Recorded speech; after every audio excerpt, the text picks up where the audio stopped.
Hello दोस्तों, मैं हूं सचिन और आप देख रहे हैं जीएस की पाठशाला। जीएस की पाठशाला में आज हम बात करेंगे मध्य प्रदेश पर्यटन स्थल भाग 2 की। पार्ट 1 हमने कंप्लीट कर लिया है। उसमें कुछ पर्यटन स्थल जो है पर्यटक स्थल जो है कंप्लीट कर लिए गए हैं मध्य प्रदेश के। इस भाग में अगले देखेंगे पर्यटक स्थल मध्य प्रदेश के, और आज इस वीडियो में जो है इसको कंप्लीट भी करेंगे। ठीक है, तो चलिए स्टार्ट करते हैं। पहला लेते हैं आज हम अमरकंटक। अमरकंटक के बारे में बात करते हैं और देखते हैं यहाँ पे क्या क्या ऐसे पर्यटन स्थल हैं जो देखने योग्य हैं और किस लिए फेमस है, किस बात के लिए जाना जाता है। तो अमरकंटक की अगर बात करूँ तो सबसे पहले मैं बोलूँगा किंग ऑफ पिलग्रिमेज। ठीक है, यानी तीर्थराज कहा जाता है इसे। तो ये क्वेश्चन बनता है, इसको आप नोट डाउन करें। यहाँ पे देखें कि अमरकंटक जो कि किंग ऑफ पिलग्रिमेजेस जो है कहा जाता है। ठीक, अब इसकी लोकेशन की बात करूँ तो अमरकंटक अगर आपको जाना है तो अनूपपुर जिले में आपको जाना होगा। ठीक है, अनूपपुर जिला मध्य प्रदेश के पूर्वी क्षेत्र में जो है आप जाएंगे। अनूपपुर जिले में जो है अमरकंटक मिलेगा आपको। यहाँ से एक और the most important thing is Pushprajgarh tehsil. देखिए ये क्वेश्चन जो है पूछा गया है कि अमरकंटक जो है कहाँ पर है। ठीक है, तो अनूपपुर जिला ना देकर तहसील दे दी गई थी, और पुष्पराजगढ़ तहसील जो है आपको पता होनी चाहिए कि अमरकंटक कहाँ आता है, पुष्पराजगढ़ तहसील पे पड़ता है। ठीक, दूसरी चीज़ ये कि देखिए मैकाल पहाड़ियाँ हिल्स की अगर बात करें तो देखिए यहाँ से सतपुड़ा हिल्स है, ऊपर विंध्यन हिल्स है। ठीक है, तो यहाँ सतपुड़ा हिल्स के लास्ट में ईस्ट पॉइंट पे जब आप देखेंगे तो मैकाल हिल्स पे, मैकाल की पहाड़ियों पे जो है अमरकंटक है। ठीक, यहीं से जो है ये वही मैकाल पहाड़ियाँ जहाँ से 3 नदियां नर्मदा, सोन और जोहिला नदियों का जो है उद्गम स्थल है, जहाँ यहाँ से जो है निकलती हैं मैकाल पहाड़ियों से ही। ठीक, तो ये इंपॉर्टेंट फैक्ट है। अमरकंटक से जुड़े हुए पर्यटक स्थल की अगर बात करें तो क्या क्या देखने योग्य है, यहाँ आप जाएं। ठीक है, तो देखिए मध्य प्रदेश सरकार द्वारा, अब ये जो पॉइंट है ये मोस्ट इम्पॉर्टेंट पॉइंट है। मध्य प्रदेश में कुछ ऐसे जगह हैं, ऐसे नगर हैं जिनको जो है पवित्र नगर घोषित किया जा चुका है, और मध्य प्रदेश सरकार द्वारा 2005 में अमरकंटक को पवित्र नगर घोषित किया जा चुका है। ये आपको पता होना चाहिए, ये क्वेश्चन पूछा गया है कई बार। ठीक है, साथ ही साथ किस बात के लिए जाना जाता है अगर बात करें तो अमरकंटक देखिए मंदिरों के लिए विशेष रूप से किस लिए जाना जाता है, तो मंदिरों के लिए जाना जाता है। यहाँ पर मंदिरों की जो संख्या है दोस्तों वो कुल 24 है। ठीक, तो यहाँ से ये जो इंपॉर्टेंट फैक्ट जो यहाँ दिए गए हैं आपको नोट डाउन करते चलना है कि अमरकंटक किस लिए फेमस है, किस लिए जाना जाता है, प्रसिद्धि किस बात की है यहाँ पे। तो मंदिरों के लिए जो है प्रसिद्ध है। कुल 24 मंदिर हैं यहाँ पर। ठीक, जिसका निर्माण, यहाँ पे जो मंदिर हैं दोस्तों, देखिए अमरकंटक की बात कर रहे हैं, यहाँ पे जो मंदिर हैं ये जो है किसके द्वारा निर्माण हुआ था इनका, तो इन मंदिरों का जो निर्माण है वो कलचुरी वंश के जो शासक थे, ठीक, उनके द्वारा 11वीं 12वीं शताब्दी के समय में जो है कराया गया। ठीक, तो अमरकंटक में जो मंदिरों का निर्माण है वो कलचुरी वंश के शासकों द्वारा जो है 11वीं से 12वीं शताब्दी के बीच में हुआ है। ठीक, अब चलते हैं यहाँ के प्रमुख पर्यटक स्थल देख लेते हैं। देखिए 1 लाइनर चीज़ें भी आएंगी इनमें जो कि इंपॉर्टेंट हैं, क्योंकि ये डायरेक्ट 1 लाइनर फॉर्म में ही पूछे गए हैं क्वेश्चंस यहाँ से। तो आपको ये सारी चीज़ें याद रखनी है कि क्या क्या है वहाँ पे। तो नर्मदा नदी के, देखिए नर्मदा नदी का उद्गम स्थल है अमरकंटक में, आपको पता है मैकाल की पहाड़ियों पर जो है नर्मदा नदी जो कि वेस्ट की ओर प्रवाहित होती है। ठीक है, साथ ही साथ सोन जो है ऊपर की ओर चली जाती है, जो कि बाद में गंगा में जाके मिल जाती है। ठीक है, और जोहिला। तो यहाँ पे अगर नर्मदा नदी की बात करें तो नर्मदा नदी पर 2 बहुत ही प्रख्यात, बहुत ही प्रसिद्ध जलप्रपात हैं जिन्हें कपिल धारा और दुग्ध धारा जलप्रपात के नाम से जाना जाता है। तो नर्मदा नदी पर अमरकंटक में कपिल धारा है, उससे 7-8 किलोमीटर की दूरी पर फिर दुग्ध धारा जलप्रपात है जो कि देखने योग्य है। ठीक, उसके अलावा नर्मदा कुंड है। माई की बगिया, ये क्वेश्चन पूछा गया है कि माई की बगिया कहाँ पर है, तो ये माई की बगिया जो है ये अमरकंटक में पड़ता है। ठीक है, पुष्पराजगढ़ तहसील की बात हो रही है। कबीर चौराहा काफ़ी फेमस है। यहाँ पे जो मेन एक इंपॉर्टेंट है नवग्रह मंदिर, पूछा गया है नवग्रह मंदिर कहाँ पर है, और अमरकंटक ऑप्शन में अगर आपको दिखता है तो आपको अमरकंटक लगाना है। इसके अलावा सोनमुड़ा है, साईं का मंदिर है, आदिनाथ मंदिर है। आदिनाथ मंदिर देखिए नाम से क्लियर है, ये जैन धर्म से संबंधित है आदिनाथ मंदिर। इसके अलावा केशव नारायण मंदिर, ठीक है, तो नोट डाउन करें आप, केशव नारायण मंदिर कहाँ पर है, तो ये जो है अमरकंटक में है। इसके अलावा the most important thing is ये जो अमरकंटक है, अमरकंटक, इसको जो है इस एक और नाम से जाना जा सकता है कि ये मीटिंग पॉइंट है विंध्या, मैकल और सतपुड़ा। जैसा कि मैंने स्टार्टिंग में बताया कि यहाँ पे क्या है, आप देखेंगे तो विंध्यन रेंजेस हैं, ठीक है, यहाँ से सतपुड़ा रेंजेस, देखिए ये विंध्यन रेंजेस हैं, ऐसे सतपुड़ा रेंजेस फैली हुई हैं, और ये जो ऐसी पहाड़ियाँ हैं ये मैकाल है, तो यहीं पे ये दिस इज द अमरकंटक, ठीक, पुष्पराजगढ़ तहसील में आता है। चलिए आगे बढ़ते हैं, नेक्स्ट पर्यटन स्थल देखते हैं यहाँ का। नेक्स्ट जो है दोस्तों हमारे पास काफ़ी फेमस, काफ़ी विख्यात मांडू यानी कि सिटी ऑफ जॉय में चलते हैं हम।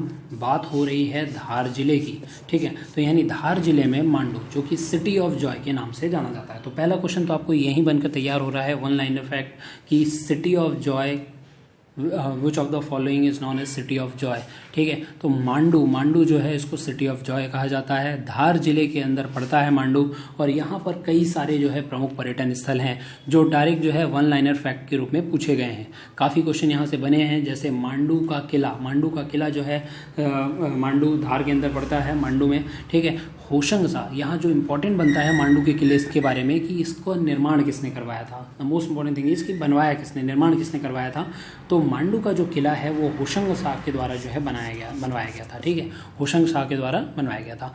इसके अलावा कुछ और चीज़ें हैं जो कि काफ़ी इंपॉर्टेंट हैं और व्यापम या इसी जैसे एग्जाम में भी वन लाइनर फैक्ट के रूप में जो है कई बार पूछे गए हैं। रानी रूपमती का महल अगर पूछा जाता है तो ये भी मांडू में है। रानी रूपमती का महल काफ़ी फेमस है, काफ़ी खूबसूरत इमारत है ये रानी रूपमती का जो महल है। इसके अलावा जो देखने योग्य चीज़ है वो जहाज महल, काफ़ी विख्यात, मांडू के अंदर आप जाएंगे तो मांडू के किले से एंटर करते हैं तो रानी रूपमती का महल देखने को मिलेगा, जहाज महल देखने को मिलेगा। यहाँ पे एक और चीज़ जो बहुत फेमस है वो है हिंडोला महल, ठीक है। तो ये चीज़ें आपको ध्यान रखनी है, हिंडोला महल, जहाज महल, रानी रूपमती का महल, ये कहाँ है, तो ये सारी चीज़ें मांडू में है। और अगर बात करें तो इसके अलावा चंपा की बावड़ी, जामा मस्जिद, अशरफी महल, देखिए ये भी क्वेश्चन पूछा गया, अशरफी महल पूछा जा चुका है, कहाँ पर है, तो ये मांडू में है, आपको नोट डाउन करना है। इसके अलावा नीलकंठ मंदिर की अगर बात करें और तारापुर दरवाज़ा, ये भी जो है मांडू में ही है, ठीक है। बहुत ही ज़्यादा इंपॉर्टेंट है नीलकंठ का मंदिर, देखिए पूछा गया है, और यहाँ पे एक कन्फ्यूज़न क्रिएट होता है, लोगों को नहीं पता होता और हर किताब में देखने को नहीं मिलता ये। तो नीलकंठ का मंदिर आपको नोट डाउन करना है, most important thing is Mandu में ही पड़ेगा ये, ठीक। इसके अलावा तारापुर दरवाज़ा और होशंग शाह का मकबरा जो है बहुत ही इंपॉर्टेंट है, होशंग शाह का मकबरा।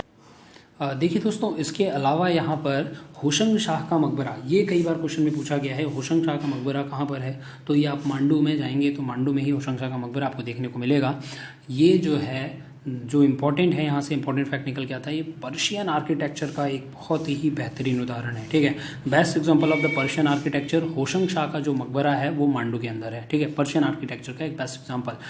अगर देखिए एक यहाँ से जो होशंग शाह के मकबरा से रिलेटेड जो एक इम्पॉर्टेंट फैक्ट है यहाँ पे वो ये है कि भारत में संगमरमर यानी मार्बल से निर्मित जो पहली इमारत थी वो होशंग शाह का मकबरा ही था, ठीक है। तो यानी ताजमहल इसके बाद की बात है, ठीक है। तो भारत में संगमरमर यानी मार्बल से निर्मित पहली इमारत की अगर बात की जाए तो होशंग शाह का मकबरा जो था वो पहला आता है, ठीक है।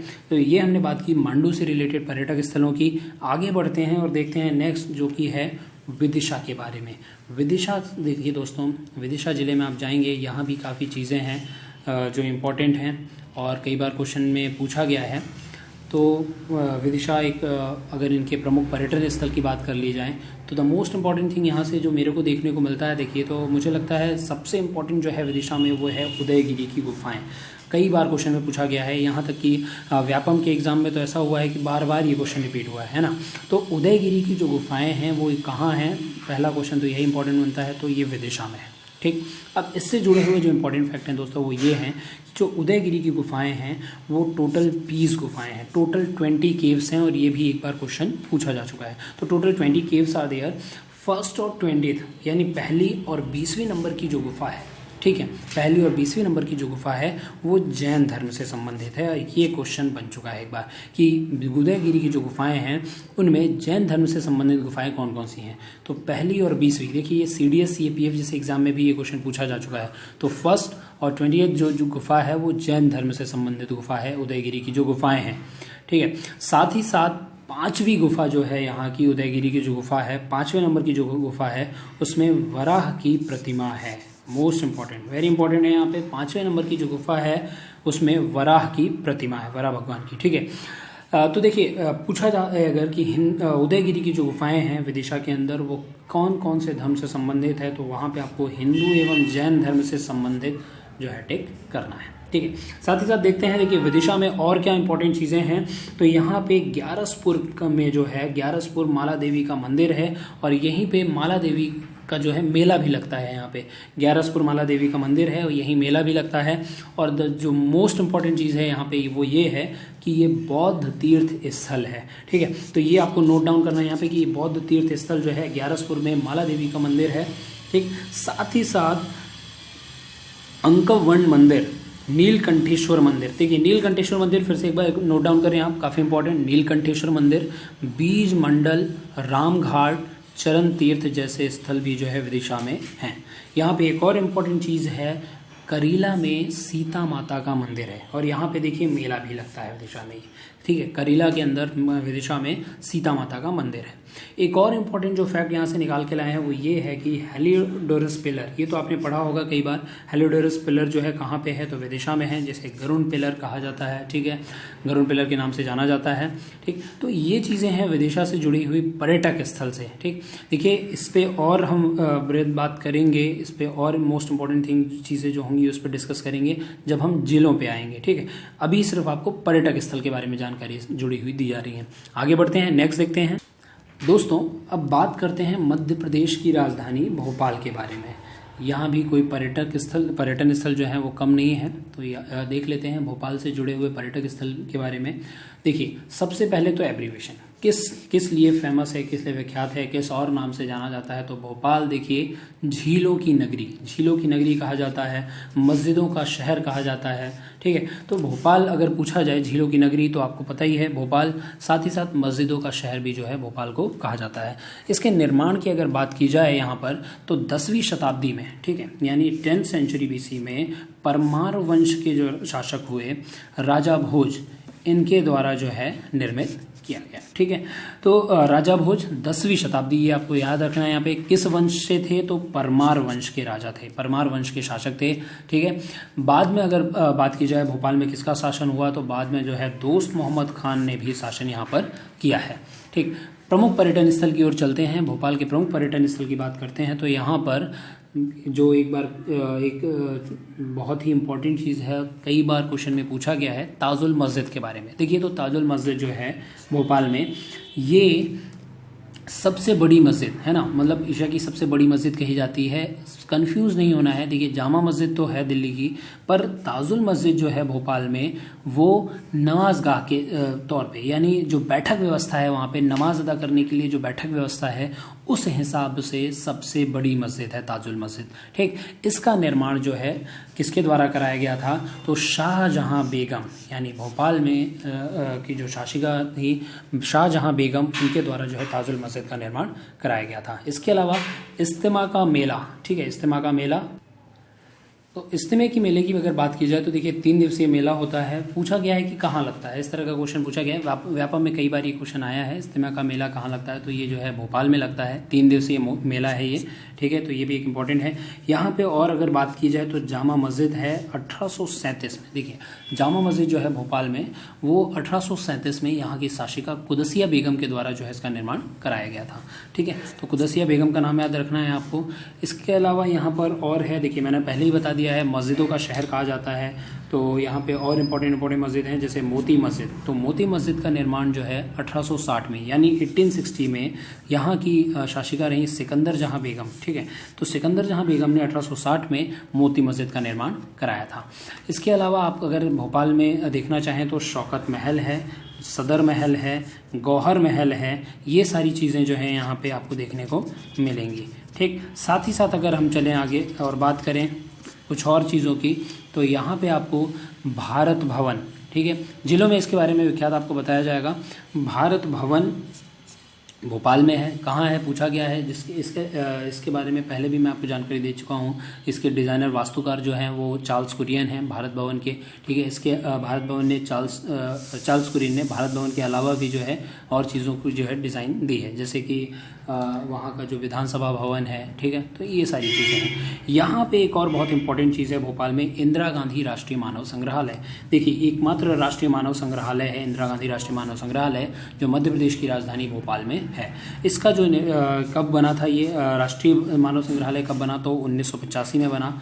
इंदिरा गांधी राष्ट्रीय मानव संग्रहालय जो है, यहाँ पर अगर आप देखने जाएंगे तो मानव संग्रहालय की लगभग कई सारी प्रजातियों के बारे में जो है जानकारी आपको मिलेगी। यहाँ पे आदि समय से लेकर जो है अभी तक के कैसे लाइफस्टाइल चेंज हुई, क्या कैसा, तो ये सारी चीज़ों के बारे में जो है यहाँ पे संग्रहित किया गया है। तो बहुत ही सुंदर संग्रहालय है, देखने जा सकते हैं आप। इंदिरा गांधी राष्ट्रीय मानव संग्रहालय है। ठीक है, इसके अलावा यहाँ पर गांधी भवन, वन विहार। देखिए, एक नेशनल पार्क भी है भोपाल में, जैसे वन विहार, और एकमात्र नेशनल पार्क है जो शहर के अंदर है ना। तो एकमात्र इस तरह का नेशनल पार्क है ये, वन विहार नेशनल पार्क। इसके अलावा मछली घर, इस्लाम नगर, लक्ष्मी नारायण मंदिर। देखिए, बिरला मंदिर के नाम से जाना जाता है लक्ष्मी नारायण मंदिर, ये भोपाल में है। वल्लभ संप्रदाय का फिजी मंदिर है यहाँ पे, और बड़ वाले महादेव का मंदिर जो है भोपाल में है। तो इस तरह से भोपाल में भी काफ़ी सारे पर्यटन स्थल हैं। झीलों की नगरी कहा ही जाता है, कई सारी झीलें हैं यहाँ पे जो आपको देखने को मिलेंगी। ठीक, तो ये हुआ भोपाल के पर्यटन स्थल के बारे में। आगे बढ़ते हैं और देखते हैं नेक्स्ट है दोस्तों बांधवगढ़। बांधवगढ़ के बारे में बात करते हैं। तो सबसे पहला क्वेश्चन कि बांधवगढ़ किस जिले में आता है, तो उमरिया जिले में है बांधवगढ़। ठीक है, इससे जुड़े हुए जो भी फैक्ट हैं इंपॉर्टेंट, वो सारे हम यहाँ पे कवर करते हैं। 1968 में नेशनल पार्क घोषित हुआ बांधवगढ़ जो है। मेनली मुख्य रूप से तो नेशनल पार्क के बारे में जाना जाएगा, क्योंकि यहाँ से ही आपको सफ़ेद शेरों की शुरुआत होती है। ठीक है, इतिहासों में अगर जाएँ तो रीवा के जो राजा हुए हैं उनका क्षेत्र हुआ करता था उस समय पे, हंटिंग एरिया था उनका ये। ठीक है, तो बांधवगढ़ जो है, जो कि उमरिया जिला में है, अब 1968 में नेशनल पार्क बना। ठीक है, 448 स्क्वायर किलोमीटर में फैला हुआ बहुत ही सुंदर नेशनल पार्क है ये, जो कि सफ़ेद शेरों के लिए प्रसिद्ध है। कहा जाता है कि यहाँ पे लगभग हर 8 स्क्वायर किलोमीटर पे जो है एक सफ़ेद शेर आपको देखने को मिल जाता है। तो डेंसिटी के हिसाब से, सफ़ेद शेरों की अगर बात करें डेंसिटी के हिसाब से, मैक्सिमम डेंसिटी आपको बांधवगढ़ में ही देखने को मिलेगी।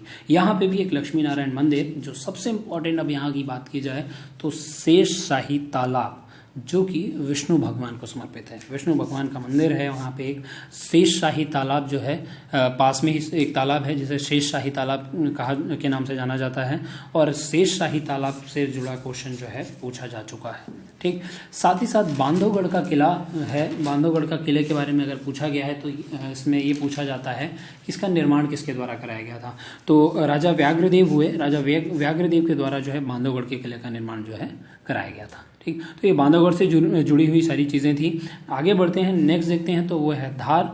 धार में अगर आएँ तो धार में भी ऐसी कई सारी चीज़ें हैं जो देखने योग्य हैं, पर्यटन की दृष्टि से बहुत ही इंपॉर्टेंट हो जाता है।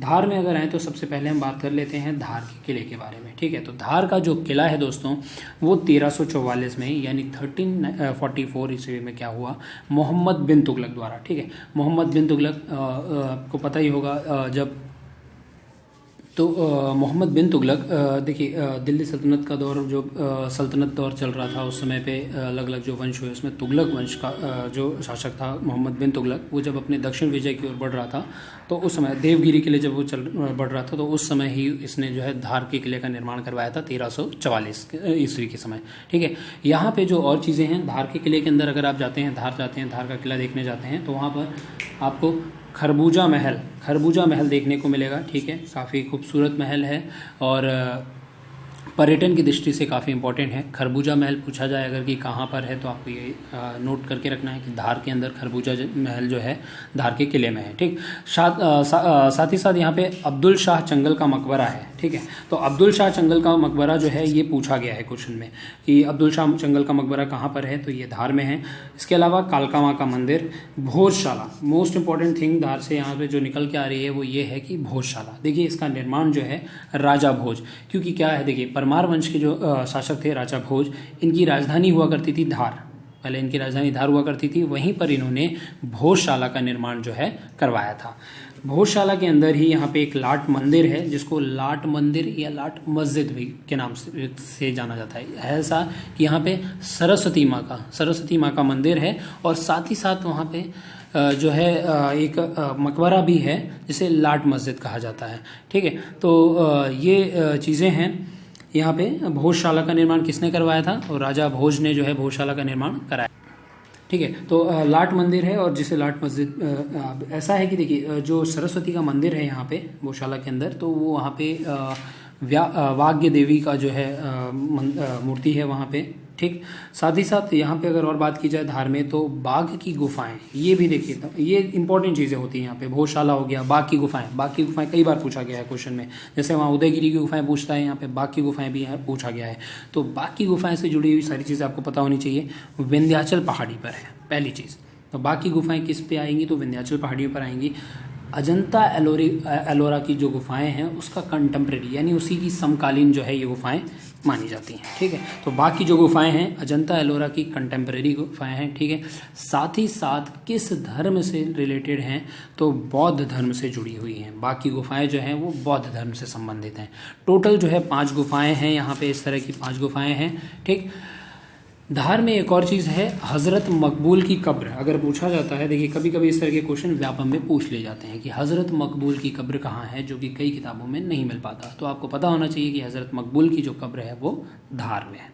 आगे बढ़ते हैं और बात करते हैं जबलपुर के भेड़ाघाट की, जो कि काफ़ी पर्यटन की दृष्टि से काफ़ी महत्वपूर्ण है। जबलपुर जिले में भेड़ाघाट नामक स्थान, ठीक है, वहीं जहाँ पर नर्मदा नदी बहती है, और यहाँ पे एक बहुत ही महत्वपूर्ण और बहुत ही सुंदर जो है एक जलप्रपात का निर्माण होता है, जिसे धुआंधार जलप्रपात के नाम से जाना जाता है। ठीक है, मार्बल रॉक्स हैं यहाँ पे, मार्बल की चट्टानें हैं, संगमरमर की चट्टानें, और जब नर्मदा नदी यहाँ पर गिरती है तो सफ़ेद बहुत ही खूबसूरत दृश्य होता है।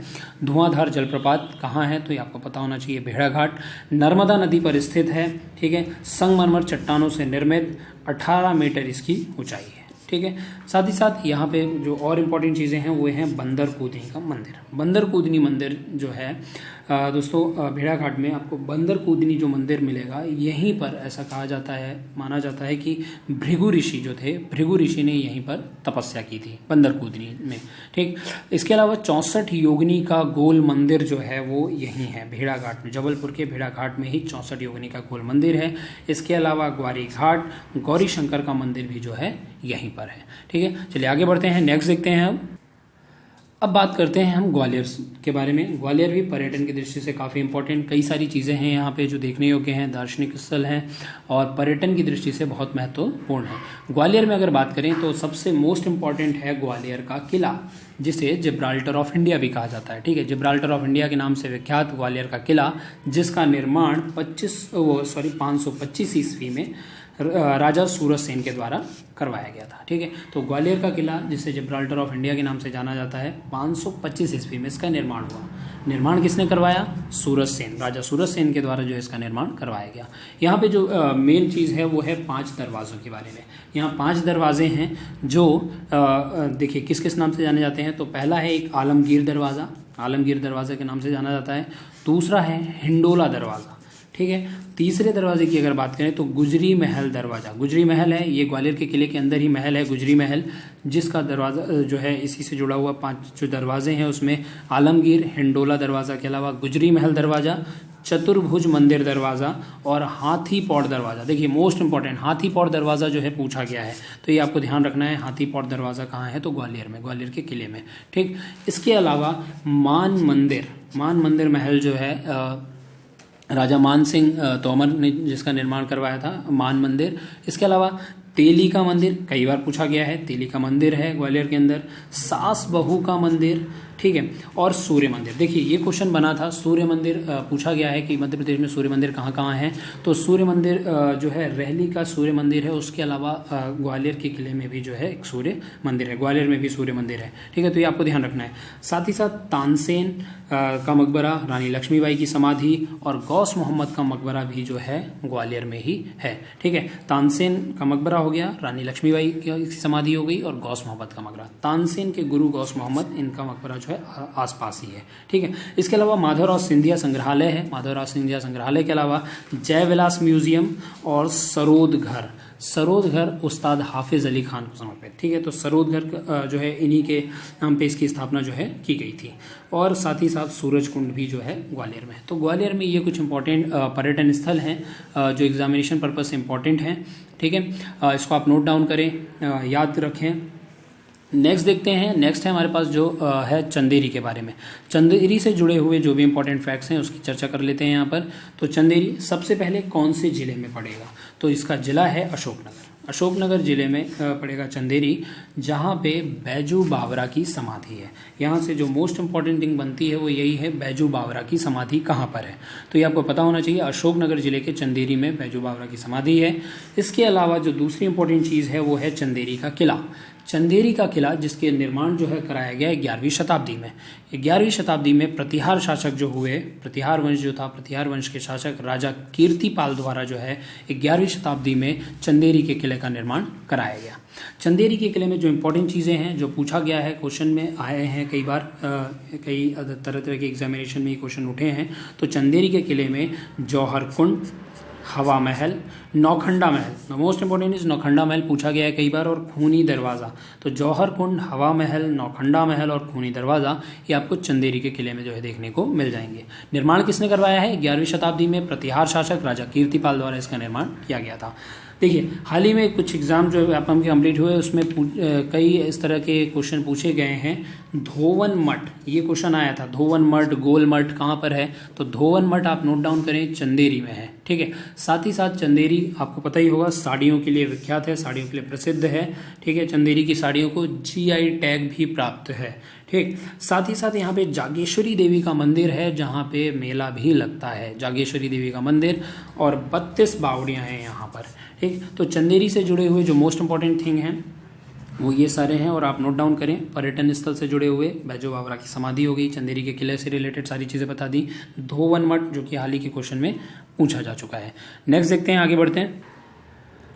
नेक्स्ट है हमारे पास महेश्वर। देखिए महेश्वर, फिर वही ये जानने महेश्वर कौन से जिले में आता है, तो जिला खरगोन पड़ेगा। आपको महेश्वर घूमने जाना है, खरगोन जिला जाना होगा। प्राचीन नाम इसका महेशमती था, ठीक है। महेशमती नाम से जाना जाता था प्राचीन में, जो कि हैह वंश की राजधानी थी, ठीक है। हैह वंश की राजधानी महेशमती, जिसका वर्तमान में नाम क्या है? महेश्वर, जो कि जिले खरगोन जिले में आता है। अहिल्याबाई ने बाद में राजधानी बनाई थी इसी को, ठीक है। तो बाद में जो है अहिल्याबाई के द्वारा राजधानी बनाई गई महेश्वर। और जिस तरह चंदेरी जो है साड़ियों के लिए प्रसिद्ध है, उसी प्रकार महेश्वर भी जो है साड़ियों के लिए काफ़ी जाना जाता है। यहाँ पर जो पर्यटन स्थल के रूप में देखने योग्य चीज़ें हैं वो हैं अहिल्या संग्रहालय, Rajeshwar Mandir, Seva Ghat. The most important thing is कि यहाँ पे नर्मदा नदी पर सहस्त्र जलधारा, ये सबसे ज़्यादा इंपॉर्टेंट है यहाँ पे महेश्वर में, ठीक है। तो महेश्वर का खरगोन जिला, प्राचीन नाम माहिष्मती, है वंश की राजधानी, सहस्त्र धारा जलप्रपात, ये आपको जरूर याद रखना है, ठीक है। देखिए नेक्स्ट देखते हैं। तो नेक्स्ट है मंदसौर। मंदसौर शिवना नदी के किनारे, पहली लाइन है, बहुत इंपॉर्टेंट है और ये क्वेश्चन में पूछा गया है। मंदसौर किस नदी के किनारे? तो शिवना नदी के किनारे है, और यहीं पर शिवना नदी के किनारे मंदसौर में पशुपतिनाथ का मंदिर है, ठीक है। पशुपतिनाथ का मंदिर जिसका निर्माण 1982 में 1982 में कराया गया था।